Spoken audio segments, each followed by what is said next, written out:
off the ceiling and do stuff where they're flying around the venue. And, I love you guys, man. You're so funny. I love the way that you suggest something for your forthcoming arena tour and then piss yourself laughing as soon as you say it. It's awesome. A giant eyeball. I'm trying to get a giant. Well, I'm giving away the big. When I'm supposed to come in, there's a chance I want to get a massive eyeball about like bigger than this room to come down and like look at the crowd and like make everyone feel paranoid right in the middle of the venue.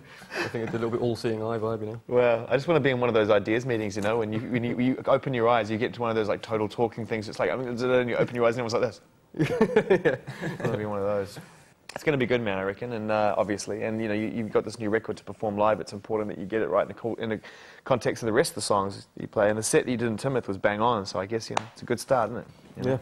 Yeah. It is, yeah. I mean, add the symphony to the equation. Yeah. We should talk a little bit about the covers because obviously you started including Feeling Good. You included Feeling Good in the Timoth show the other night. That was really good, and that's obviously still floats around. I mean, there's no real need for you to play anymore because you've got so many original songs to play. But are there ones that you still like to muck around with, or any ideas to do any more in the future? Oh, yeah, I'd love to do at some point. I'd love to do "Ever I Saw Your Face" by Roberta Fleck. Oh man, that'd be great. I'd love to do a version of that, but I haven't really sort of got around to doing that yet. So yeah, I'd like some of those old, real classic songs from that period of time, the 60s or even before. I love classic songwriting by people like Sinatra period and all that. I think that just the craft of songwriting was so much more, more thought out back then than it is these days. So that's why sometimes I like to refer back to that. Like Feeling Good is from that era. You still like to throw in the old Deftones riff in between songs and things like that. That was good the other night too. It was nice. We were rocking out up on the bleachers during that bit of Beck, Where It's At. Yeah, Oh, right, Done with some swagger. Done with some swagger. Yeah, the old rage riff appears every now and again. You can't resist those rage riffs, that's the problem. I just love it when you guys decide to riff out, and so at the end it's like, we're not done with this one, let's just play for like 2 minutes, just riff for fun. Did you ever see the guy who did the Starlight on American Idol? Did you hear about that? Adam Lambert. Was that who it was? Oh, was it Adam Lambert? Was it Adam Lambert did it? I think so, yeah. I saw a YouTube of it, yeah. Yeah, what'd you think? It was very, very, very hammy. It was a good, but it was definitely an interesting version. I mean, he's got a strong voice, hasn't he? But, so diplomatically said. I love that. Well done. Brilliant. What about the tribute bands? Hyper Music? What's that? Nights of Sidonia, B Muse, Blackout, The Muse with a Z, Muscle Museum. What's the Italian one? What's the Italian one? Is it? I don't know. Which one's the Italian one? There's an Italian one who they actually do like they sell out big venues now. In venues, they play like a couple thousand people. Or something. Seriously? Yeah, it's crazy. Yeah, and they're really good as well. I think they're better than us. But they've got like there's 5 of them in the band. Doing everything, so that's why it's all very... Always good to keep a very close eye and a close ear on whoever's doing the best tributes for you guys, just in case someone out of the core 3 decides to bounce, or maybe Morgan decides to move on, you can always reach out. It's been known to happen. We were talking to Ian Brown about this the other day. He got his guitar player, his drummer from his tribute band, I think. Imagine that. Imagine if you were playing all your favourite artist songs and then... Suddenly you're in it. Yeah. Who's had a go at you guys? Phonics. Phonics had a go, I think, back in the day. Did they? Yeah. Really? Under what premise? They asked to support them, I think we couldn't. The fact that we were better than them, I think.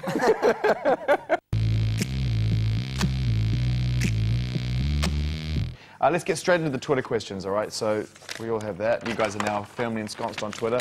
I'm sure you pass the responsibility over to somebody else, but it's... Oh, no, I've been doing quite a bit of it, actually. Yeah, on the iPhone. I didn't realise how easy it was on the iPhone. Just buff you off. Yeah. So Twitter questions. This one from, I think it's Bonnie Kimmy. I'd like to ask Matt from Muse if he ever watches old stuff from Muse on YouTube.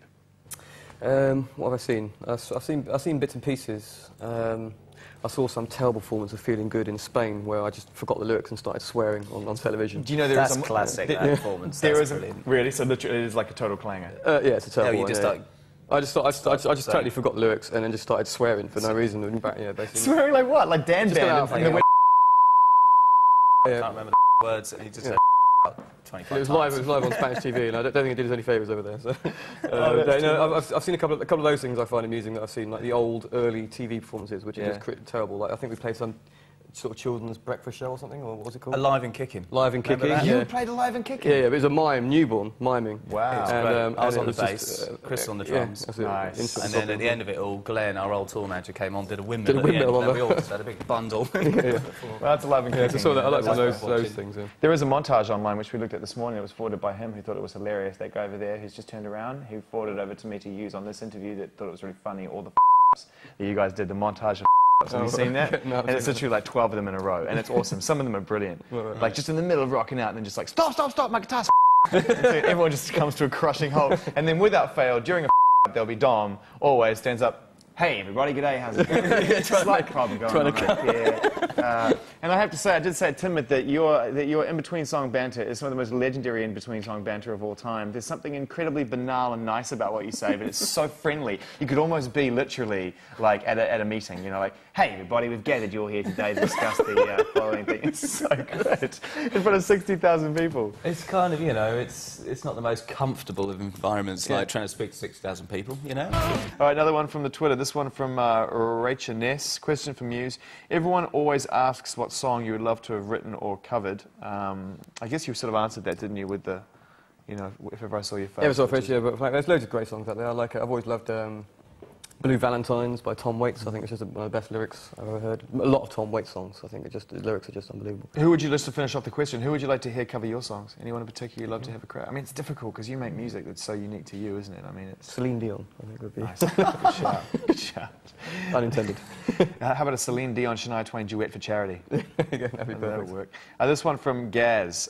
If Chris didn't relent playing drums for Dom, would Dom have gone on to learn the bass? Maybe. Maybe. Well, he plays it upside down. You're a left-hander. Yeah, but, you know... Do you drum left-handed? Yeah, which is all backwards. Right. But I might have picked up a left-handed bass by now, who knows? Yeah, never know. Yeah, I mean, we used to... Was he tasty on the drums? Chris? Yeah? Yeah, he's real aggro. He's more like David power Grohl, player. really He's hard. a- Just he's whacks an it, all-rounder, just whacks yeah. it all the time. He's good. He's no jazz drummer, is he? No, No, it doesn't tickle him. he just plays helmet songs basically. Good band as well. Throw a Page Hamilton riff in there.